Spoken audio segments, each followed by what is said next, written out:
کسټم ډیوټي چې کوم دا په اسلام آباد راشي دی په ډیوټي ورکي نو چې څه ټایم سامان دی راوباسي په لاره کې بیا ورته ادارې ولاړې وي د کسټم والا وي یا پولیس وي نو هغوی تنګول ښایي هغې د دوباره بیا بوزي ورته وي دا کسټم مال نه دی نو هغوی لږ په عذابه وي.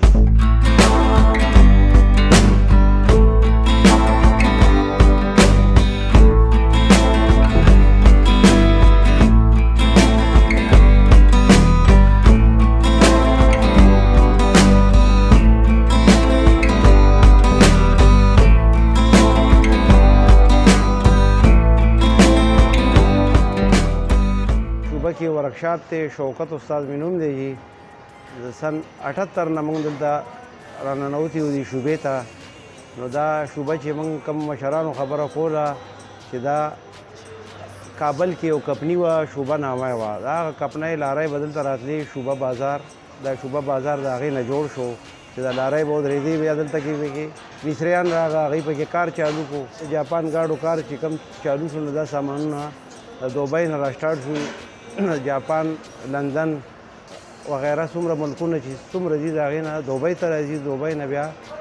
څوک یې پاکستان ته راوړي او څوک یې افغانستان ته راوړي چې افغانستان باندې به کوم راتله هغه به مونږ له ښه پرېوته هغه سامانونه به ارزان وو. شوبه کې خو دوکانونه ډېر زیات دي دا جاپان پلازه چې وګورئ هغې کې به هم 700-800 دوکانونه دي داسې لاندې هم نو که تاسو ورته سوچ وکړئ نو 6-7 دوکانونه دي پکې دې کې د ډېرو خلکو کار روزګار پکې چالو دی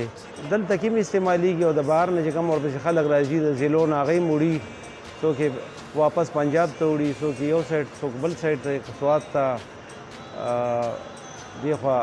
تیرا علاقې شوې د دې پېښور نه هر ځای ته ځي چې کوم ځای ته چا سیز پکاري سامان پېښور ته راځي او پېښور نه وړي چې کوم سیز په تیلو سره تعلق لري په ګاډو کې راځي نه چې دلته را رسېږي هغه په ډبل شي نو هر یو سیز ورسره ګران شو د تیلو سره په هر سیز باندې فرق راغی.